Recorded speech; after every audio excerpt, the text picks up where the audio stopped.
Assalamualaikum warahmatullahi wabarakatuh. Alhamdulillah, alhamdulillahilladzi ikhtassa qauman li mahabbatihi wa aqama qauman li khidmatihi, wassalatu wassalamu ala asyrafil anbiya'i wal mursalin sayyidina wa maulana Muhammad وعلى آله وأصحابه أجمعين أما بعد. قال الله تعالى في القرآن العظيم: ألا إن أولياء الله لا خوف عليهم ولا هم يحزنون. Menaqib atau riwayat singkat Sultan Musta'in Billah. Sultan Musta'in Billah atau Sultan Banjar keempat, gelar: 1. Marhum Penembahan, 2. Pangeran Kacil, 3. Nanang Sarang, 4. Pangeran Senopati. Sultan Musta'in Billah adalah sultan keempat menggantikan ayahnya yang bernama Sultan Hidayatullah. Ia memerintah mulai tahun 1595 sampai dengan 1619 Masehi. Sultan Musta'in Billah Sultan Banjar keempat, mulai dari Sultan Siransah bin Banjarmasin.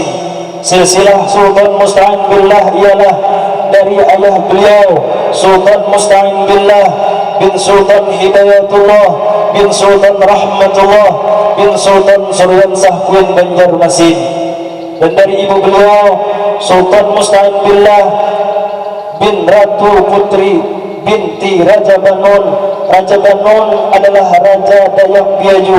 Setelah memeluk agama Islam, Raja Banun bergelar dengan Tuan Khatib Banun.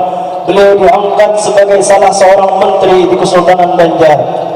Adapun Sultan Musta'in Billah mempunyai istri beberapa orang, yaitu 1. Ratu Agung binti Pangeran Demang. Pangeran Demang ini adalah paman dari Sultan Musta'in Billah. 2. Nyai Biang Lawai atau anak kepala suku Dayak Biaju, namanya Putri Rumbi. 3. Nyai Rasmi, anak seorang Raja Bali. 4. Nyai Siti Lawai. Adapun anak-anak Sultan Musta'in Billah beberapa orang, yaitu 1. Sultan Inayatullah atau Ratu Agung, gelar Adipati Tuha. 2. Pangeran Darat atau Pangeran Muhammad, gelar Pangeran Adipati Anom atau Penembahan Darat Mangkubumi. 3. Ratu Waringin, gelar Pangeran Naga Kesuma, Raja Kota Waringin, Kalimantan Tengah. 4. Pangeran Adipati Antasari. 5. Pangeran Putri Dasu, gelar Ratu Hayu, istri Raja Kusan Maratus. Adapun saudara-saudara Sultan Musta'in Billah, yaitu 1. Ratu Bagus atau Raden Bagus, Pangeran Aminullah putra mahkota, di Jawa, berguru di Kesultanan Mataram. 2. Pangeran Rangga Kesuma atau Raden Rangga Kesuma sebagai Mangkubumi. 3. Putri Hayu atau Putri Kelarang Sari, bersuamikan Raja Brau, Kalimantan Timur. 4. Pangeran Mangkunegara atau Pangeran Suba Manggala. 5. Pangeran Arya atau Raden Arya Papati. Pada masa pemerintahan Sultan Hidayatullah I, 1570 sampai dengan 1595 Masehi, Kesultanan Banjar masih berpusat di Kuit Banjarmasin. Di akhir abad ke-15, Kesultanan Banjar diserang oleh militer Belanda sebagai balasan atas pembunuhan utusan Belanda saat datang ke Banjarmasin. Istana Kesultanan Banjar di Kuit dirusak dengan meriam-meriam Belanda. Sultan Musta'in Billah terpaksa menyingkir dan memindahkan pusat pemerintahan sementara ke Pemakaman Sungai Tabuk. Setelah 10 tahun di Sungai Tabuk, pindah lagi ke Muara Tambangan, kemudian pindah lagi ke Batang Banyu, dan akhirnya pindah ke Kayu Tangi yang sekarang ialah Martapura. Sultan Musta'in Billah beralasan mengapa berpindah-pindah dari pusat kota ke pedalaman, karena pusat kota sangat dekat dengan muara laut, karenanya mudah diserang oleh musuh dengan meriam-meriam Belanda dari pinggir laut. Di Kuit Banjarmasin, istana selalu ditembaki dengan meriam-meriam Belanda dengan pertahanan di Pulau Kembang, sehingga dengan mudah meriam-meriam Belanda menyerang istana Kesultanan Banjar Bikuin. Maka akhirnya Sultan Musta'in Billah memindahkan istana sementara di Pemakuan untuk bertahan, dan di Pemakuan ini Sultan Musta'in Billah dapat bertahan dan membalas serangan pasukan Belanda. Maka berundinglah patih, menteri, panglima dan punggawa-punggawa Kesultanan Banjar untuk menghabiskan musuh dan membinasakan mereka. Di antaranya bantuan pengawal-pengawal Sultan Musta'in Billah ialah Ki Marta Suro, Ki Kindu Aji, Kidu Aji, Ki Ludara. Mereka semua yakin dan sanggup untuk mengusir Belanda dari tanah Banjarmasin dengan kesaktian-kesaktian mereka. Tetapi oleh Sultan Musta'in Billah dilarang berbuat demikian karena terlalu banyak korban dan kehancuran di pusat kota Kuin Banjarmasin. Tetapi Sultan Musta'in Billah menemukan cara lain untuk menundukkan orang-orang Belanda. Setelah kurang lebih 10 tahun bertahan di Pemakuan, Sultan Musta'in Billah merencanakan lagi pemindahan istana sementara. Sultan Musta'in Billah berkhulwat meminta petunjuk kepada Allah Subhanahu wa taala, dan akhirnya beliau mendapatkan petunjuk gaib dari datuknya, yaitu Pangeran Suryanata, Raja Banjar pertama, agar Sultan Musta'in Billah memindahkan istana sementara ke daerah Muara Tambangan. Sekian lama istana sementara di Muara Tambangan, Sultan Musta'in Billah merasa nyaman. Pertahanan yang kuat membuat benteng-benteng pertahanan untuk mengawasi gerak-gerik musuh. Setelah sekian lama menetap di batang mengapung Muara Tambangan, beliau melakukan khalwat kembali memohon petunjuk dari Allah Subhanahu wa taala. Hampir 10 hari beliau mengasingkan diri dari banyak orang. Beliau akhirnya mendapatkan petunjuk dari Allah Subhanahu wa taala dan datuk-datunya agar mendirikan kerajaan atau Kesultanan Banjar di Kayu Tangi atau yang disebut Martapura sekarang. Dan Sultan Musta'in Billah memerintahkan kepada punggawa-punggawa dan pasukan kerajaan untuk mencari kayu ulin yang besar untuk mendirikan Kesultanan Banjar dan mendirikan masjid dan rumah-rumah untuk pembesar kerajaan lainnya. Sekian lama menunggu punggawa-punggawa dan prajurit mengumpulkan kayu dan ulin-ulin untuk dibuat bangunan, Sultan Musta'in Billah berkeliling kampung antara batang mengapung Muara Tambangan dan Kayu Tangi. Suatu malam Sultan Musta'in Billah melihat dan menyaksikan ada peristiwa besar terjadi, pertempuran antara buaya penguasa buaya darat dan penguasa buaya laut berlangsung sengit dan mengerikan. Luas daerah pertempuran mulai dari Sungai Kitano, Sungai Muara Bincau, Sungai Astambul sampai Sungai Pengaron, seperti kampung bumi rata. Di sekitar kampung-kampung tanah-tanah bumi menjadi rata karena pertempuran itu. Menghancurkan daratan sehingga menjadi porak-poranda, daratan menjadi rata, pohon-pohon bertumbangan karena pertempuran itu. Maka oleh Sultan Musta'in Billah kampung tersebut diberi nama dengan bumi rata. Pertempuran semakin luas hingga penguasa buaya daratan dan laut itu mulai kelelahan karena saking dahsyatnya pertempuran itu, hingga mata keduanya mulai raman-raman oleh karena satu malam penuh bertempur, sehingga oleh Sultan Musta'in Billah diberi nama tempat itu Mataraman. Dan pada akhirnya kedua belah pihak kelelahan dan memutuskan gencatan senjata, dan akhirnya berundinglah kedua belah pihak di daerah Sungai Bincau, karena Sungai Bincau benteng pertahanan buaya darat. Dalam perundingan itu terjadi kesepakatan kedua belah pihak tidak boleh saling mengganggu dan saling serang karena diberi batasan oleh masing-masing.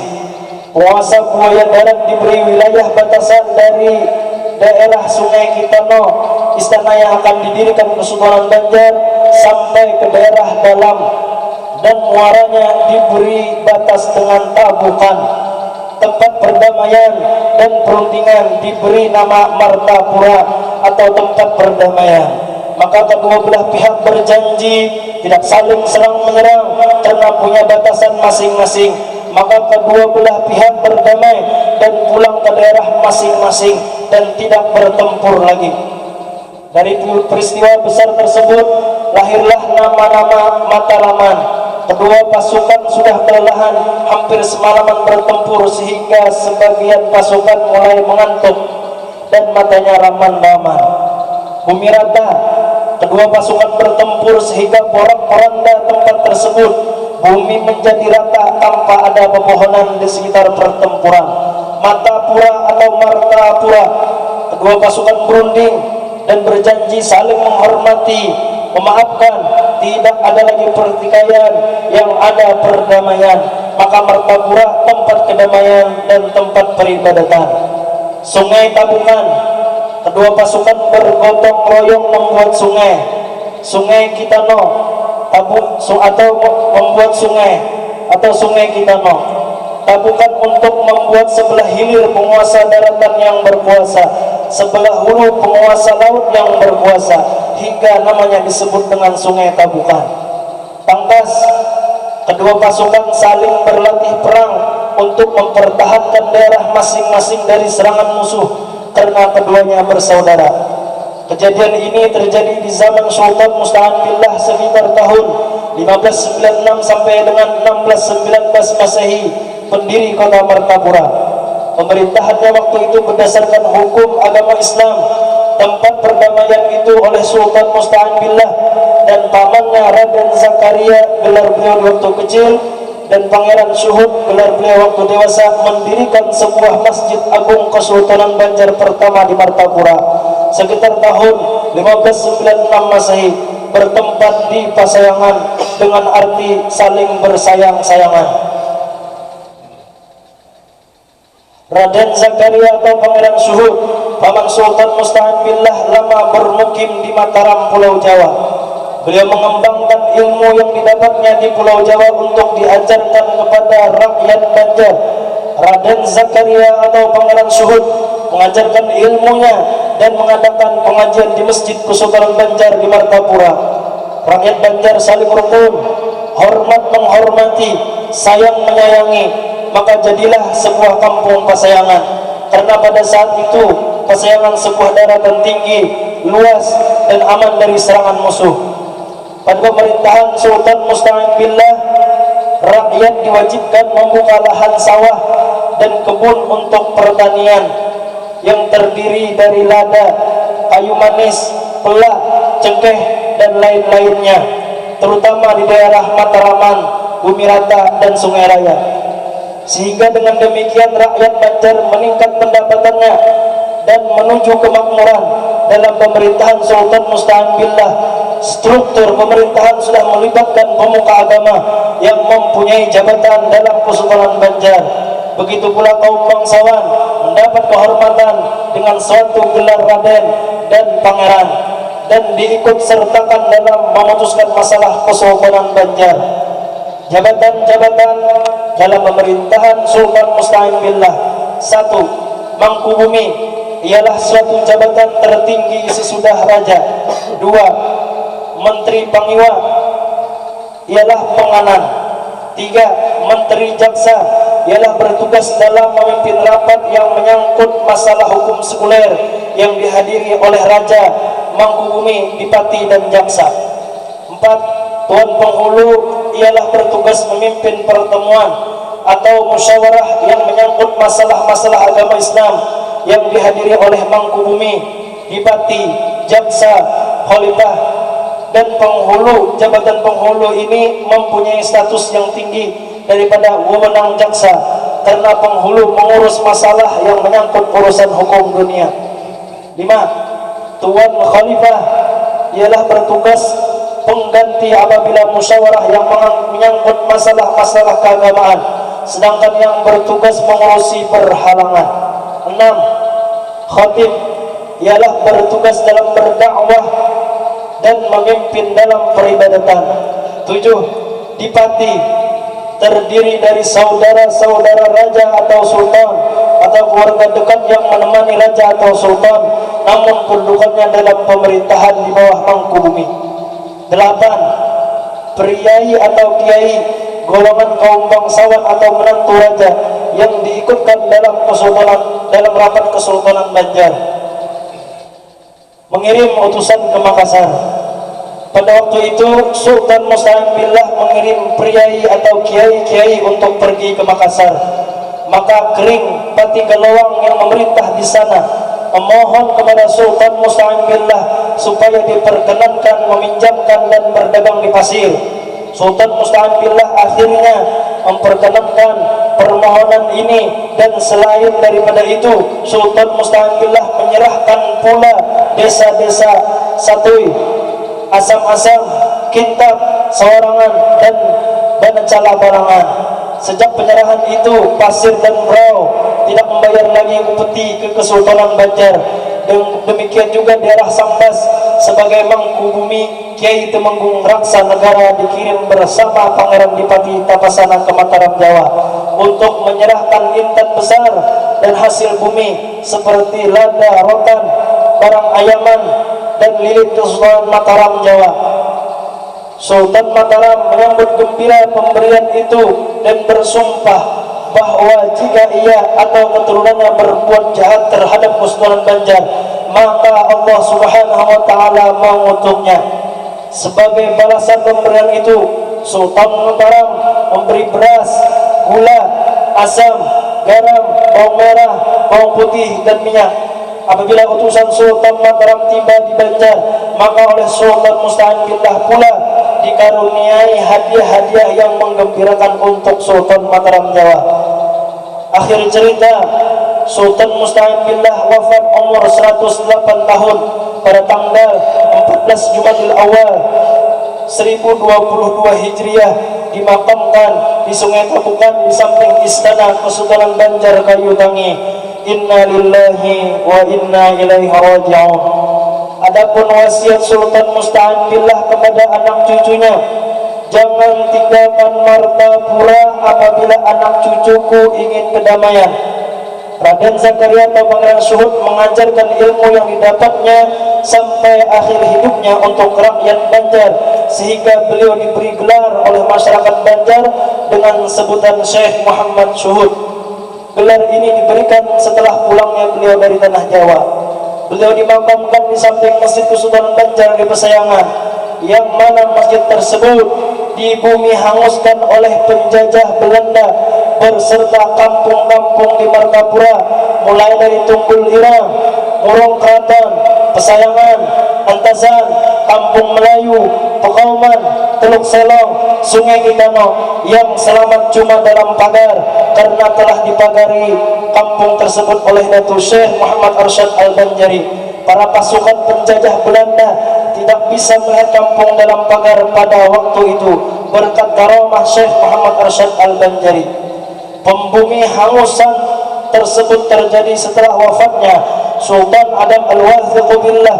Terjadi perang Banjar sekitar tahun 1859 sampai dengan 1862. Kesultanan Banjar pada masa itu dipegang oleh Sultan Hidayatullah dan mangkubuminya Pangeran Antasari. Yang tersisa cuma makam, bekas bangunan habis semua, termasuk masjid tua pertama di Martapura sebelum adanya Masjid Agung Al-Karamah Martapura pada tahun 1596 sampai dengan 1862. Masjid ini 10 sultan memerintah di Martapura. Masa Datuk Kalampayan dan anak cucunya, kini masjid tersebut tinggal kenangan saja. Semoga kita dapat mengambil pelajaran sejarah ini, dan semoga datuk-datuk pendahulu kita mendapat keampunan dosa-dosanya dari Allah Subhanahu wa taala, dan kita anak cucunya mendapatkan berkat. Amin amin ya rabbal alamin. Rabbi tanfa'na bi barakatihim wahdina al-husna bi hurmatihim wa amitna fi tariqatihim wa mu'afatin min al-fitani. وهذا مني والعفو منكم ثم السلام عليكم ورحمة الله وبركاته.